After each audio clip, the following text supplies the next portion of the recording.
Ya, selamat datang lagi di video terbaru. Di video kali ini kita akan membahas eh, register user yang endpoint-nya nanti dites menggunakan Postman. Jadi untuk kamu yang belum punya akun Postman ya, silahkan buat dulu akun Postman-nya di sini.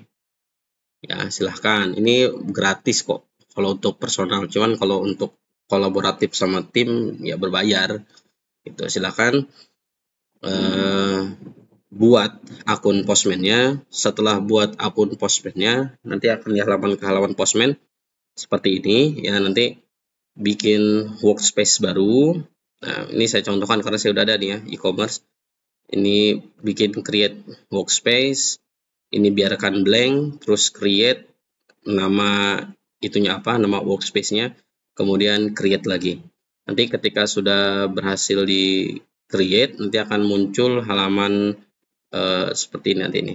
Nah, e-commerce-nya, terus diklik di e-commerce ini. Oke, diklik workspace e-commerce-nya, entah terserah apa namanya. Kemudian buat satu collections, create new collections, ya blank collections aja, namakan dengan user. Setelah itu kita akan membuat environment-nya. Saya kasih contoh misal di sini add, ya kita add environment-nya. Kalau saya sudah ada environment-nya e-commerce gitu ya. Nah, nanti di sini new environment diganti pakai nama apa gitu ya, nanti biar di sininya muncul. Kalau saya ini namanya e-commerce. Kemudian variabelnya kamu isikan dengan URL, initial value sama current value-nya diisikan itu localhost berapa portnya. Kalau saya 2000 ya kan, berarti ini kita kopas, masukin ke sini gitu ya. Nah, nanti kalau udah di save, nah di save nanti akan muncul environment. Nanti contohnya seperti ini. Sebentar. Ini saya down save aja ya. Nanti dia akan muncul seperti ini di dalamnya. Kalau saya cek lagi nih ya. Nih nanti variabelnya URL, initial value-nya tadi localhost portnya 2000 sama current value-nya localhost portnya 2000. Oke. Setelah ini bisa ditutup. Nah, setelah bisa ditutup, kamu juga bisa download aplikasi Postman-nya di sini, di halaman Postman-nya lah tentunya. Nanti bisa terinstall di laptopnya masing-masing. Itu atau kalau nggak mau ribet gitu ya, nggak mau buka Postman gitu ya, nanti kebanyakan tab Postman lah. Tadi juga udah download apa namanya, mau ngurus Kompas ya, di Kompas gitu ya, kebanyakan tabnya. Kalau nggak mau ya sudah ditutup saja, nggak pakai aplikasi Postman-nya, tapi kita menggunakan ekstensi yang disediakan oleh Visual Code-nya. Nanti ada di sini extension, ketik Postman nanti muncul di sini Postman ya, terus install, kemudian aktif. Nanti kamu diminta daftar lagi. Setelah daftar lagi nanti akan dialihkan ke halaman seperti ini nih.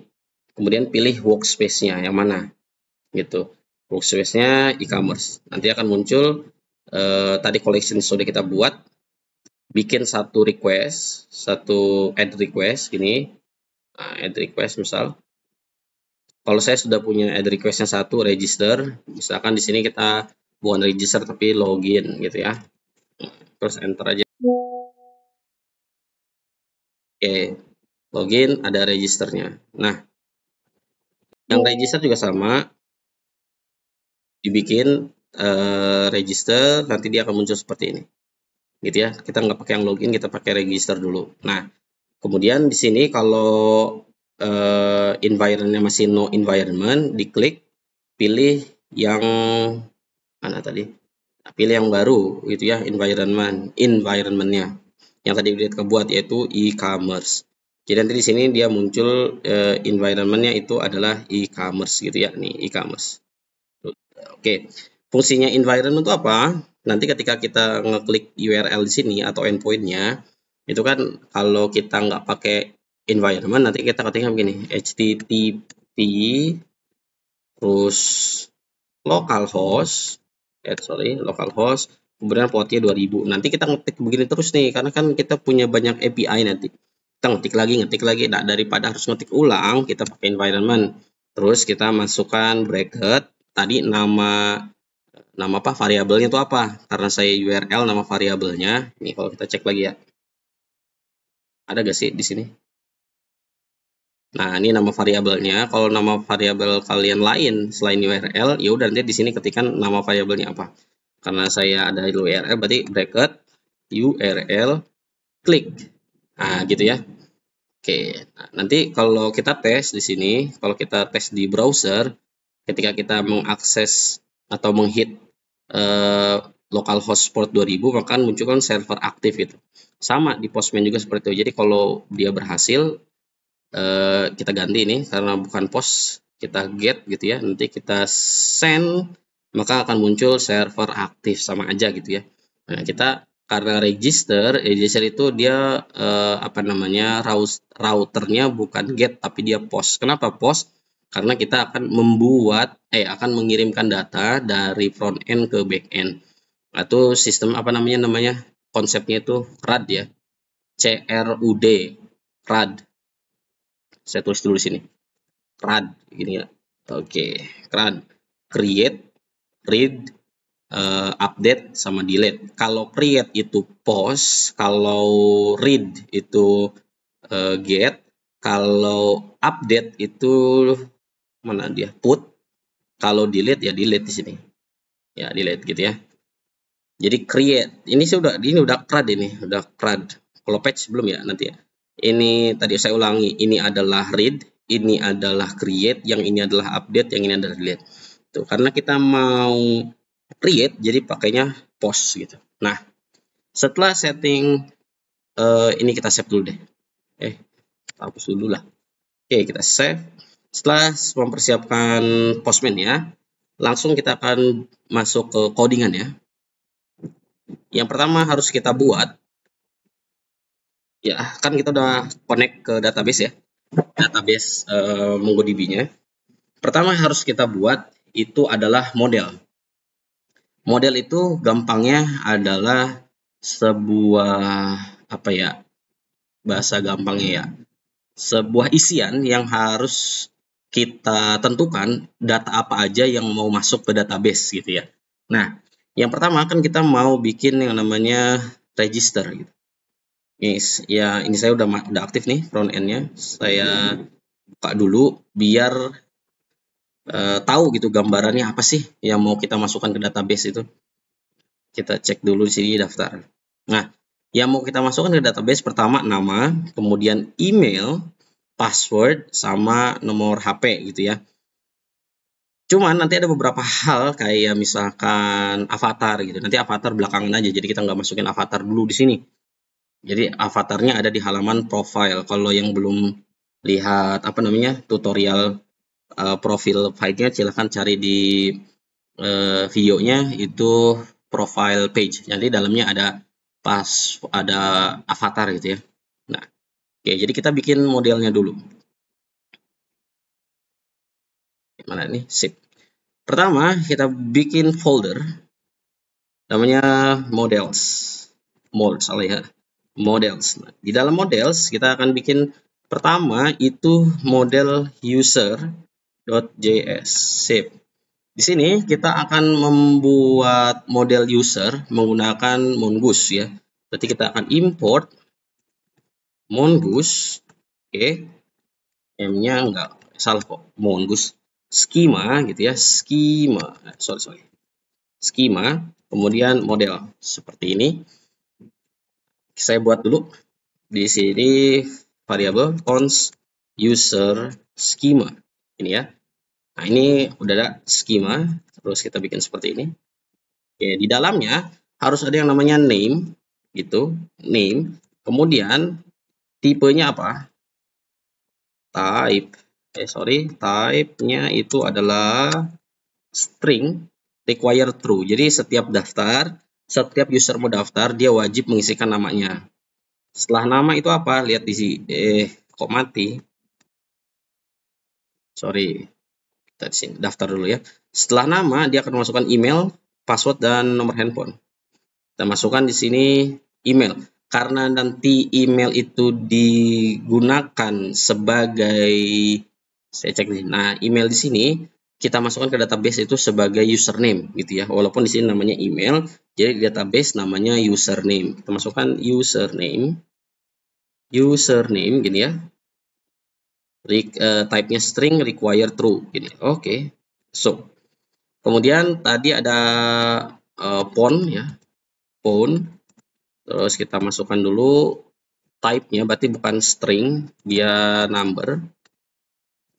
Kita wajibkan setiap user yang login itu harus pakai nomor telepon. Setelah itu kita masukkan password. Mana dia? Password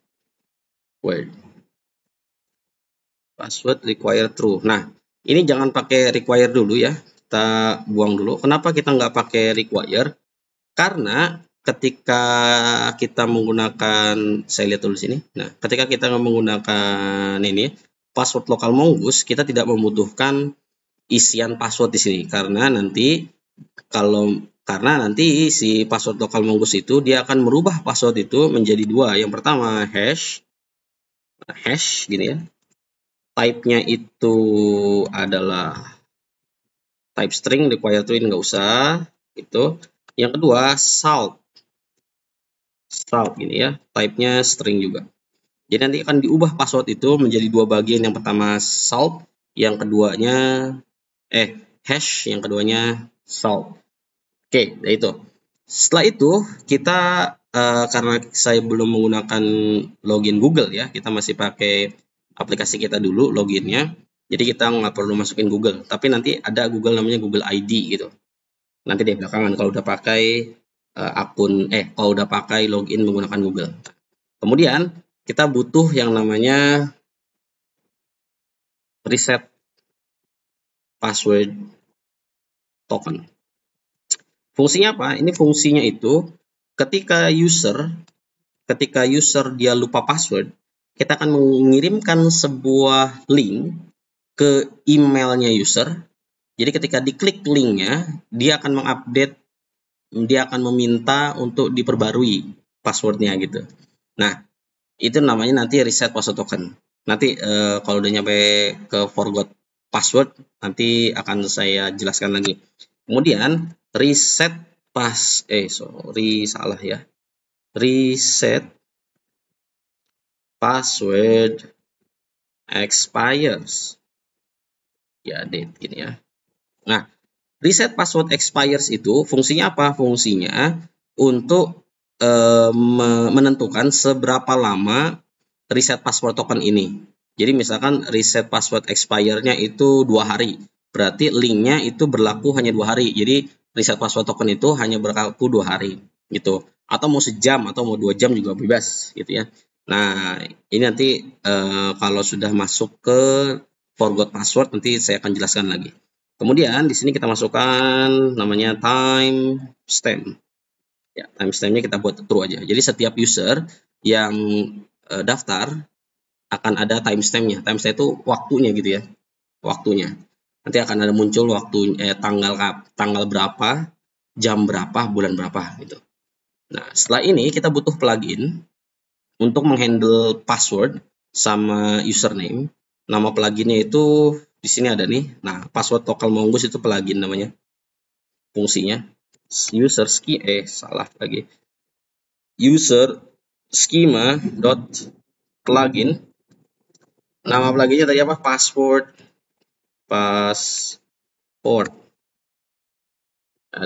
Lokal Mongoose. Nah, ini harus kita import dulu ke sini. Import password lokal Mongoose. Oke, Mongoose from password lokal Mongoose seperti ini. Kemudian kita butuh lagi satu plugin lagi, namanya itu adalah ini nih, Mongoose Find or Create. Fungsinya nanti untuk mengupdate user, ya, user schema.plugin, find or create. Gitu. Kita copy dulu di sini. Kita harus import dulu, ya. Import password login find or create from Mongoose find or create. Oke, yang ini jangan pakai bracket ya. Ini aja. Nah, seperti ini. Oke. Pluginnya sudah jadi. Kita export dulu. Oke, export default model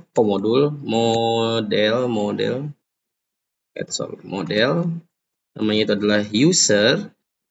Kemudian di sini user schema. Save. Kemudian kita save dulu. Oke, setelah ini kita akan bikin routes-nya, ya. Kita akan bikin routes untuk menghandle register usernya. Kita akan buat folder dulu di sini. Folder namanya router. Oke.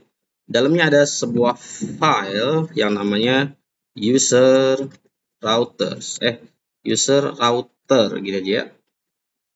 .js gini. Oke. Nah, di user router ini nanti yang menghandle semua endpoint yang berkaitan dengan user seperti register, login, update, reset token, dan lain sebagainya, pokoknya yang berkaitan dengan user. Nah, yang harus pertama kali kita import, jelas, karena kita menggunakan Express.js, jadi kita akan menggunakan import Express, gini ya, from Express, gitu. Kemudian kita harus import juga modul usernya. Nah, user, kalau otomatis begini, pastikan belakangnya harus ada ekstensinya yaitu JS. Nanti kalau nggak ada error lagi. Oke, setelah ini baru kita buat variabel router yang diambil dari express.router, ini R-nya kapital. Oke, biar nggak lupa langsung kita export aja dulu, export default covers router. Ini ya. Baru kita buat endpoint untuk register. Ini. Register. Oke. Kita langsung buat router.post. Tadi udah jelasin ya, kalau post itu untuk mengirimkan sebuah data ke database. Nah. Oke, endpointnya saya buat seperti ini. /register. Ya, endpointnya begini. Kemudian kita menggunakan yang namanya asynchronous karena kita akan mengkoneksikan endpoint ini dengan database Mongoose-nya gitu ya. Oke, kita async. Oke. Kemudian kita try catch. Kalau dia error, biar kita tahu errornya apa, kita log aja dulu di sini. Error gitu ya. Error. Nah, tapi error. Nah, begini. Ini nanti errornya akan muncul di terminal gitu ya. Tapi nanti kalau udah production jangan begitu ya. Rest ini untuk development aja. .json error juga boleh, .message apa? Errornya gini aja ya.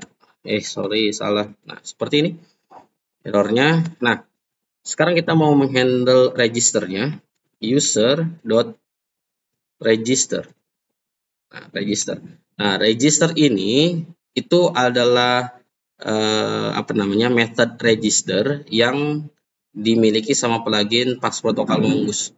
Jadi password lokal Mongoose lah nanti yang menghandle inskripsi password. Dia menggunakan salt dan hash tadi ini. Salt sama hash tadi saya tunjukkan. Oke, register. Di dalamnya kita masukkan name ya. Name itu di sini, name ini harus sesuai dengan nama name di dalam skemanya. Namenya itu diambil dari mana? Sorry. diambil dari rect.body.name. Kemudian username diambil dari rect.body.username. Kemudian phone, rect.body dan username seperti ini. Ya. Kemudian kita masukkan mana nih rect.body.passwordnya. Setelah itu kita tentukan error dan kalau error seperti apa, kalau dia berhasil seperti apa gitu ya. If error gini, maka return res.status errornya 500 JSON.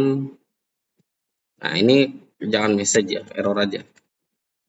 Errornya apa, pesannya apa. Kalau dia nggak error, kalau dia nggak error, salah. Kalau dia nggak error, dia akan merespon status 200 suksesnya true gitu ya. True. Kemudian kita tampilkan dulu username. Seperti ini. Oke, kita save. Jadi method register ini dia akan menghandle username ya. Kemudian passwordnya dia akan berubah dibagi dua, ada yang hashnya, ada yang saltnya, jadi disembunyikan. Oke, oleh plugin password local mongoose gitu. Oke, kalau dia error nanti akan muncul errornya gitu. Pesan errornya apa nanti akan terlihat kalau dia error. Kalau dia berhasil, dia akan mengirimkan sukses true, kemudian usernya apa gitu. Oke, setelah kita akan tes. Sebelum kita tes, kita harus mengimport file user router ini ke app, gitu ya. Nah, urutannya seperti ini. Jadi kita import dulu filenya. Oke, user router from router, cari user router, jangan lupa ekstensinya JS. Setelah itu baru kita masukkan app.use. Oke, ininya adalah user ya. Kemudian yang akan digunakan itu adalah ini U-nya kecil aja. Oke, user router seperti ini. Nah, jadi endpoint-nya itu kalau saya cek di sini kita coba dulu register. Nah, jadi kita tutup dulu terminalnya. Nah, jadi endpoint-nya adalah http localhost port 2000 kemudian /user ini diambil dari app sini. Nah, user, setelah itu endpoint-nya apa? Karena dia register, terus kemudian ada file di sini, kita masukkan. Nah, ini. Jadi http localhost port 2000 /user /register gitu ya. Nah, ini yang disebut dengan endpoint gitu. Oke, pilih row JSON. Kalau kamu masih teks, dirubah menjadi JSON. Oke, kita akan coba. Di sini kita masukkan name ya. Name-nya kita coba administrator gitu ya. Administrator. Terus username-nya itu adalah emailnya, kita kasih email admin example.com. Kemudian ada passwordnya ya, passwordnya misalkan 123456778. Kemudian ada namanya phone-nya berapa, misalkan 1111 ini contoh doang ya, nanti kalau udah itu nggak mungkin 111 kan. Oke, kemudian kita tes endpoint-nya berhasil atau enggak, kita cek dulu send.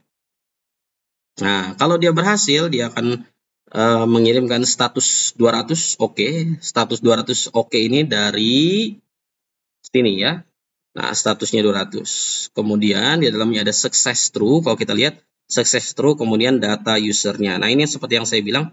Jadi ada saltnya, ada hashnya. Nah, kedua inilah yang digunakan untuk password itu. Nanti secara otomatis akan dihandle sama password lokal mongoose. Begitu juga nanti ketika usernya login, nanti akan dihandle juga sama password lokal Mongoose dengan passwordnya 123456778, nanti di-compare dengan salt dan hashnya seperti itu. Gitu ya. Nah, kalau kita sudah sampai sini, ini artinya kita berhasil membuat satu user ke dalam database kita. Nah, kalau kita agak kesulitan, pengen tahu, nah silahkan download dulu MongoDB Compass ya. Yang sudah download silahkan koneksikan ke database kita.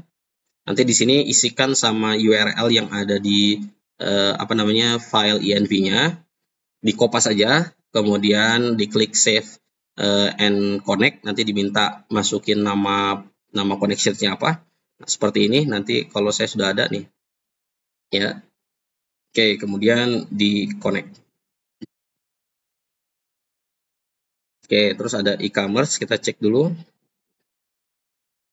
Nah, di sini ada dua collections, yang pertama user, yang kedua users. Ini yang kita pertama kali bikin ketika membuat database di Mongoose. Ini kita hapus aja. Kita drop user, kita drop. Oke. Terus kita cek yang ini, users harusnya udah masuk datanya. Nah, ini dia. Ini ID-nya otomatis ya, ID-nya otomatis dari Mongoose-nya. Kemudian name-nya juga ada, ini salt-nya, ini created sama updated-nya ada semua. Jadi kita berhasil menghubungkan aplikasi kita dengan MongoDB. Kita juga berhasil mendaftarkan satu user ya ke database kita. Cuman ada yang salah satu nih, ada yang salah di modelnya juga sih salah nih. Kita cek dulu ya. Di model saya lupa ngasih role.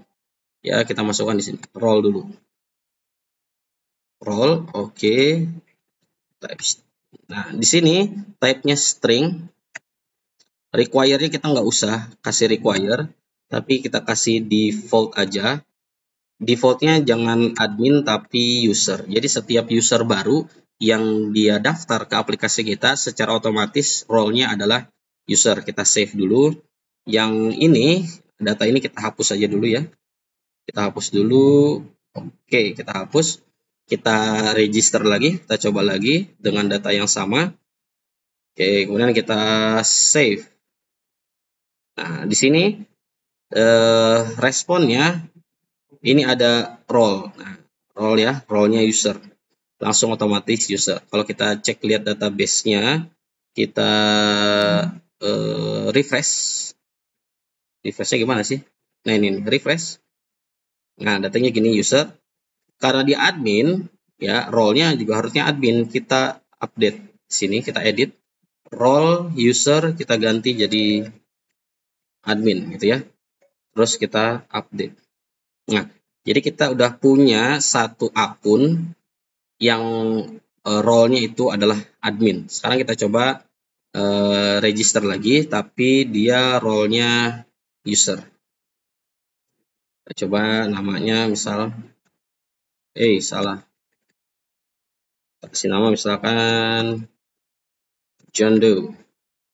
John Doe. Kita kasih nama di sini Doe 1GB8, fontnya segini dulu. Kemudian kita send. Oke, John Doe, usernya role. Role-nya adalah user. Terus kita refresh, akan ada muncul ya. Ada John Doe, username-nya do.example, bla bla bla bla. Ada role-nya user. Nah, seperti ini. Jadi artinya kita berhasil membuat data di database dengan menggunakan Node.js, kemudian kita pakai juga untuk API-nya itu adalah express.js. Nah, sampai sini kita sudah berhasil. Yang jadi masalah itu karena kita belum punya token untuk setiap user yang register ke aplikasi kita atau user yang login ke aplikasi kita. Jadi belum ada tokennya. Tokennya itu nanti yang akan saya jelaskan di video berikutnya. Di video berikutnya kita akan belajar login, kemudian user login gitu ya, kemudian akan diberikan token kepada setiap user itu. Jadi sampai jumpa di video berikutnya. Terima kasih.